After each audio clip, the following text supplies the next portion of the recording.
We have made it to Wright-Patterson, the National Museum of the U.S. Air Force. Just kind of giving you a glimpse out the windshield. I know it's not the best view, but we're going to show you everything up close in a minute. In 1990, 1991, and 1992, I lived in Michigan at Ward Smith Air Force Base, and while going home, I'd pass right by this museum about 3 or 4 times a year, and I kept on saying, maybe next time I'll stop, maybe next time I'll stop, and I never did. But here it is, 2024, almost 30 years later, over 30 years later, and I finally made it to this museum at Wright-Patterson Air Force Base. So let's go check it out. So looking it up online before we got here, it is free admission and free parking. And the other, it is the world's largest aviation museum. So how impressive is that? Pretty excited to get in here and see what kind of aircraft they have. So also while we're here, I'll try to show you all the aircraft that I worked on while in my military career. Yeah.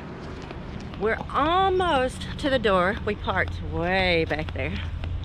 But I just also remembered that it covers almost 20 acres of indoor, just the indoor space is almost 20 acres. So that is a lot of aircraft and artifacts to see. But we're gonna show you what we can. We're gonna try to find as many as Scotty knows so he can tell you a little bit about it.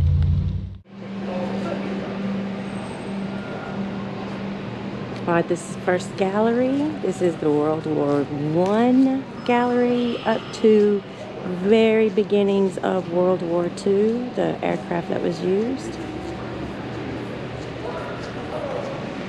Here at Wright-Patterson, they give you a great map of the campus, and this is where we entered. We got little information right here, and then they have each gallery marked. Like we are here, we're in the early years gallery. And then World War II, so it's broke down into aircraft era, basically, is what it's broke down Korean War, Asian War, Cold War. The missile gallery. Missile gallery, yeah. And then over here these are all the presidential planes, including the very first Air Force One. And what was this one? I think it's a missile gallery, I think. Okay. I think. Research and development. That's what okay. So the new Valkyrie, that was what he was saying. The new Valkyrie is there. Yeah. All right. So they give you a great map to if you have a specific aviation era you want to see, or to know where you're at when you wander through the museum. All right. We meandered our way through the first gallery, and we found an aircraft starter truck. I've never seen anything in any other museum like this. But it says, as aircraft engines gained in power and size, the difficulty and danger involved in starting an engine by swinging the prop increased dramatically. So they had to come up with a more mechanical means. How neat. Yeah. Right now we use what they call APU, I believe. And it's a small jet engine that is used to start bigger jet engines. Cool. And it's pneumatically operated. If you notice underneath all these aircraft, it does say Army, and that is because it wasn't until 1947 that the Air Force became an independent branch of the military. So now we're in the World War II gallery. Aircraft is getting bigger in the World War II gallery.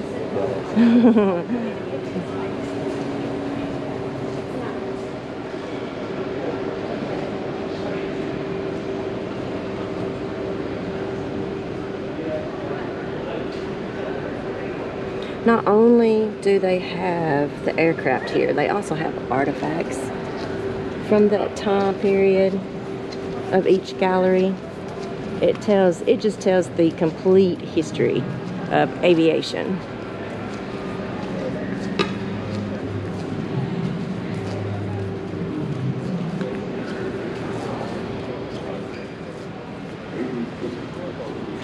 A dive bomber, the A-24S.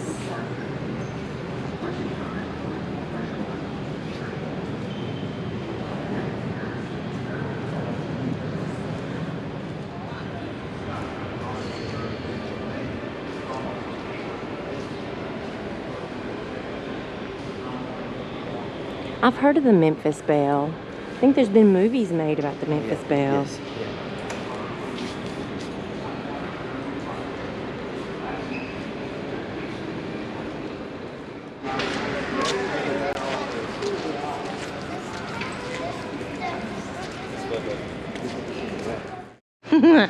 What were you going to say about this little Globby Globe? It looks like something from Star Wars. It does. Would somebody have to sit in there? Do you sit in there? I think they lay in this direction. Okay. I don't know. I don't know, baby. It wouldn't be much space. No, they couldn't sit in there. There's too much. There's too many guts in there. But, all right. I hope the light is not reflecting too much on that. But that little gunner womb on the bottom of the plane, there would be a man squished in there. Right over here. I hope that was bulletproof glass. Just to put it in perspective. Yeah, yeah, that's not much space in there. You can see where his feet go up front there. That's what I thought. I thought his heels would go up there.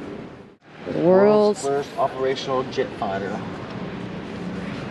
It's one of the first jet engines. What year was it? It was a German aircraft. Okay. Development began in 1937. Large-scale production in 1944.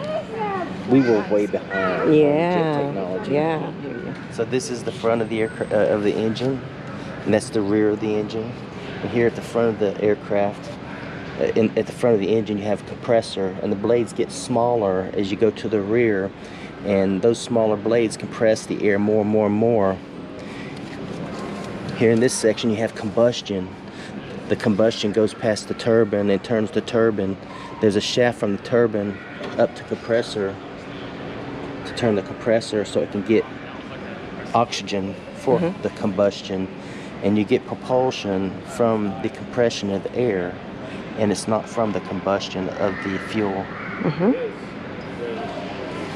Just a basic breakdown of an aircraft engine. Jet engine. A jet engine. All right, the Catalina. That's funny. It's flown extensively by the U.S. Navy during World War II. Water aircraft.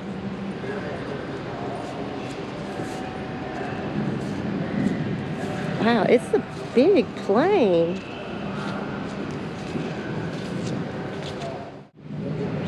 Wow, look at this one. There's a Jeep in there, y'all.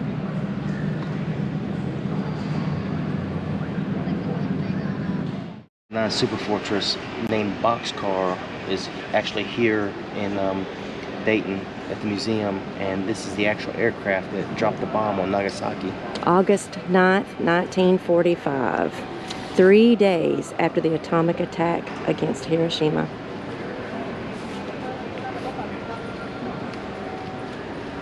Wow.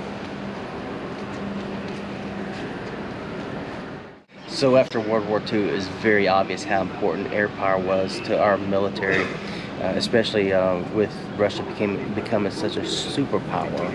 And in 1949 is when the Air Force became an independent branch of the military. All right, we're going into the Korea, Southeast Asia Cold War Gallery.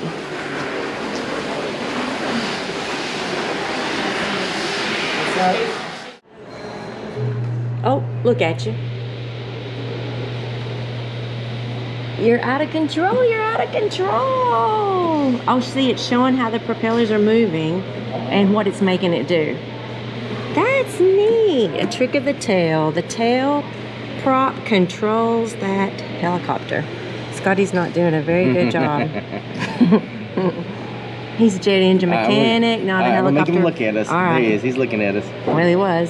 Ah, there he goes. It's kind of tough to do, huh? It is, yeah. Keep that. Oh, look at that. There we go. Okay, I've got the pilot now. So I guess get that with it in the background. I got you. So this is the B-52 along with the KC-135, were the first aircraft I ever worked on. The versions I worked on had the J57 engine. Hopefully we can find a KC-135 here somewhere close.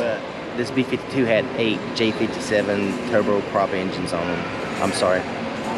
This B-52 had 8 J57 engines on it.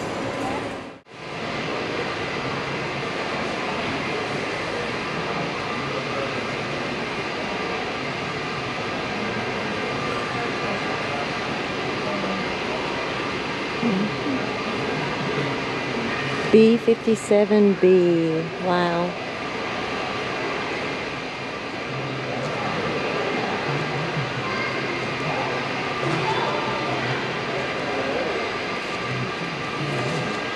Attention visitors, if you need assistance or have a question, are in orange and blue about doorways as you enter or leave the building. The launch pad shop and snack above the missile gallery is open until 4:40 p.m. Museum exit door.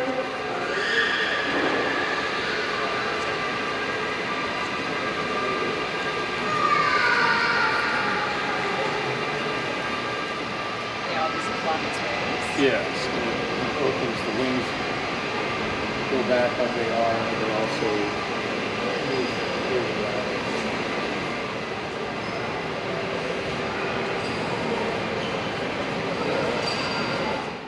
F-22 Raptor. Very cool.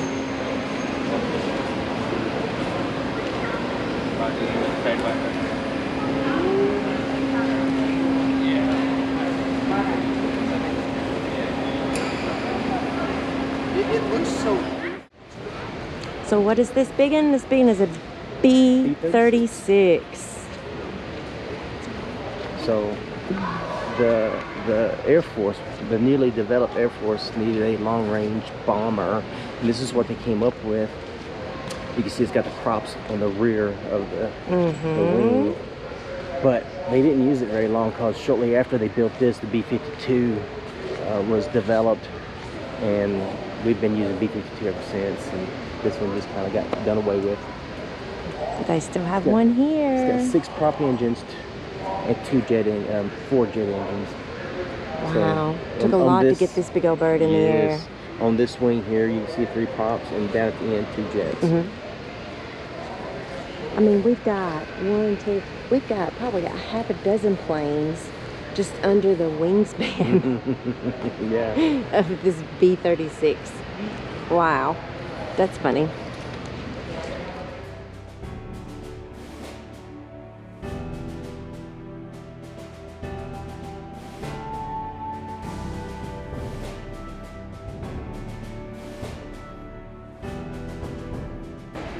Oh, here is the backside of the B-36. You can see the propellers on the back side of the wing. Make sure I got those in there. Oh, that's neat. They peeled the skin back. It'll tell how many miles of wiring. All right, now we've made it around to the tail of the B-36. Wow. Oh,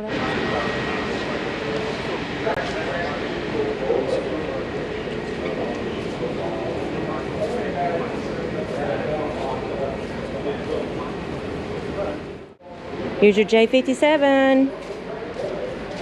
It's the J57. Oh, it is. There's mine. Is this your 71?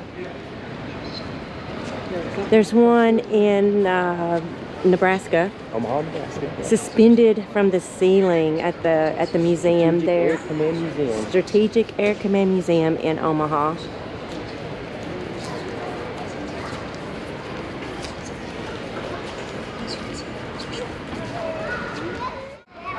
A Voodoo F101B.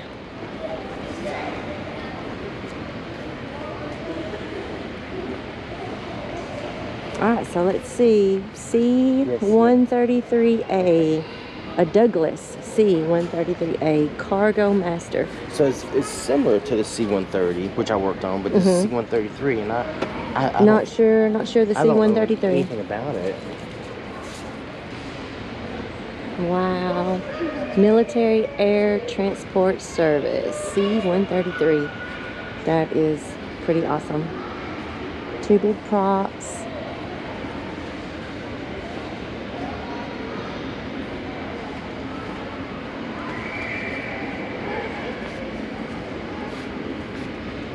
All right, just like he said, inlet fan, compressor section, combustion section, turbine section. And this, oh, augmenter section, okay. Maximum thrust with afterburner, 23,770 pounds.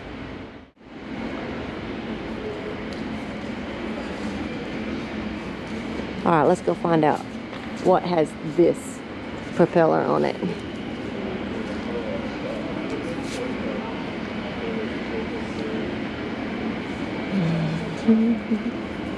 It looks like a helicopter. The CV-22B Osprey. Combines the vertical takeoff, hover, and vertical landing qualities of a helicopter with the long-range fuel efficiency and speed characteristics of a turboprop craft. Wow, that's pretty awesome. Technology in that one. So the first two aircraft I worked on was the B-52 KC-135 at Wordsmith. Then I briefly went to South Carolina to work on 141s, and we hadn't seen a 141 yet. But this is the fourth aircraft I work on, the C-130, and we would remove and replace these engines, but we didn't actually work on the engines a lot other than servicing them. But we did tear these props down and put them back together, which is a pretty complicated task. And that's what I did over Qatar, was just working on props, tearing them down, putting them back together. All right, F-117. It's a strange looking little aircraft. Well, it's kind of big. It's not a little aircraft. I don't even know how it got off the ground, honestly. Yeah? But it does. A Nighthawk. Oh.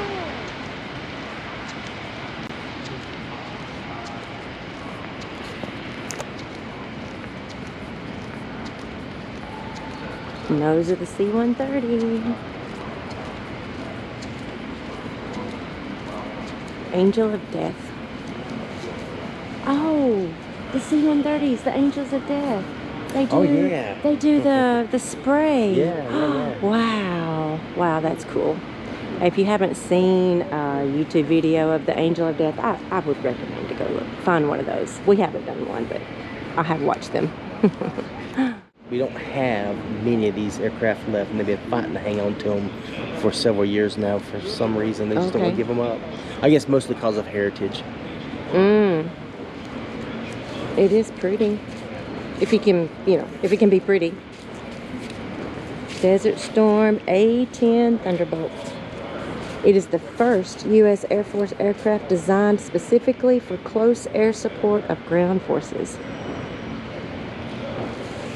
These are the guys you call in for bombing. Like if you're in infantry and you're being overwhelmed by the enemy, they'll come in and because they could get low to the ground. Yes.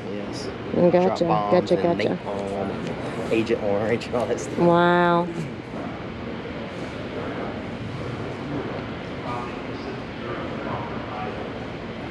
A rescue helicopter, HH-60G Pavehawk rescue helicopter. Wow. Can you imagine what a relief it would have been as a soldier to see this big bad boy rolling in? We'll have to go to the front. Yep.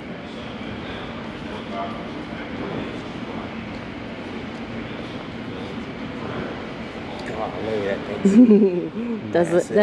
that's a monster. It is. An MH-53M. It actually says post-Cold War. Air Force Special Operations Forces used the Sikorsky, is that how you say it? MH-53M to covertly enter enemy territory. How do you covertly enter in this thing? It's just, I don't know. Maybe it has whisper mode. You know, Airwolf had whisper mode. Capable of operating at day or night or in bad weather, these helicopters conducted long-range, low-level missions to insert, extract, and resupply special operations forces. Wow. I would say a pilot of this thing would be a hero. A hero's hero.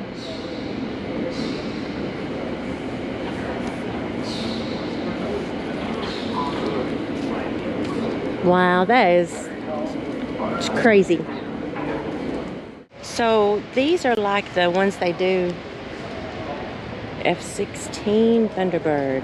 It's like the air shows. Yeah, the Blue Angels. Yeah. Very neat. Golly, it's low profile. Very little people. It is a real. I mean, did it do anything? Did it? Fighter. Okay. Fighter aircraft. Fighter aircraft, Scotty says.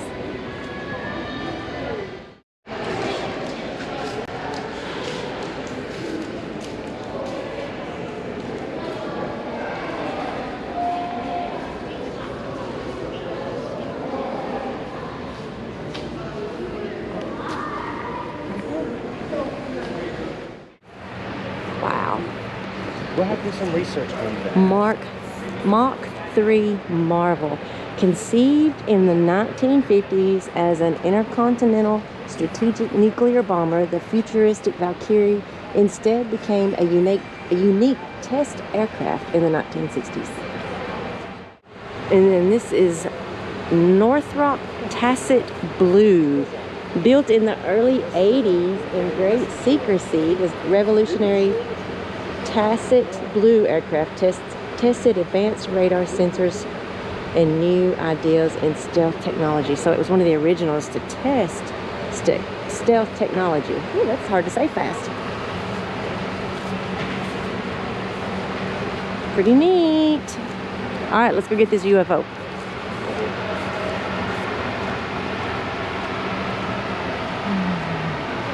How neat. Were these anywhere near New Mexico? I don't know. It's a result of a Canadian effort to develop a supersonic vertical takeoff and landing fighter bomber in the early 1950s. However, its circular shape gave it the appearance of a flying saucer out of a science fiction movie. So that probably didn't go over very big.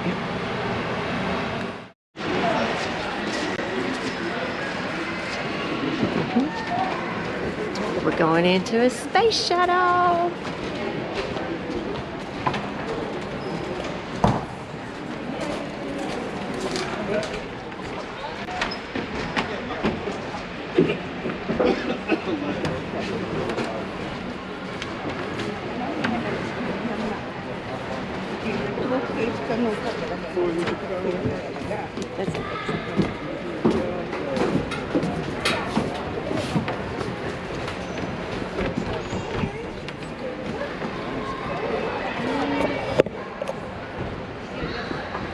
It knows we had an astronaut flying up there, floating in space.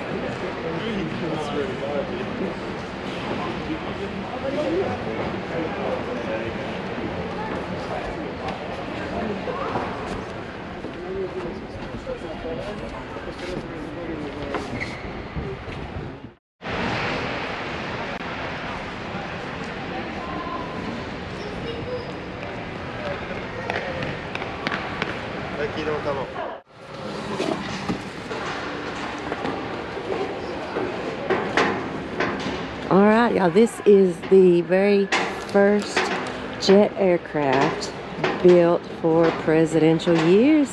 So we're going in the very first Air Force One. Good view from up here. It is. Wow. Oh, does anybody remember those? Ooh, wee. There's a lot of buttons to play with in there. It gets nary, don't it? It does. What, would you just sit here and look out the window? I Guess so. I guess that's for passengers that for some reason or another had to be taken along. Oh, the padded seats are covers for storage boxes that contain linens and other objects needed during trips. Wow. Ooh-wee. Yep. This family probably. Oh, this is probably the kitchen. Oh, yep, there's a stovetop by burner. There's the stoves up front too. Oh, I missed it. I probably got it on. How neat.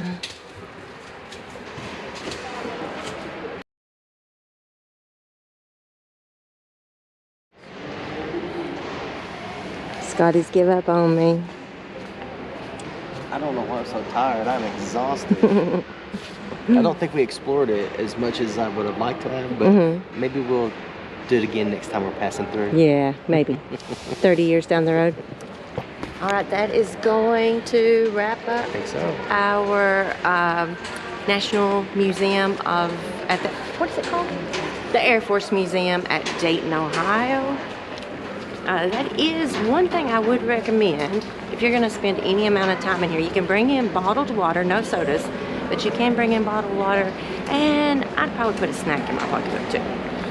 They do offer lunch. Oh, here. they do. Yeah, they do have a couple, a snack bar and then a restaurant, a small restaurant. So, you might feel like you're gonna starve, but they got you covered in here.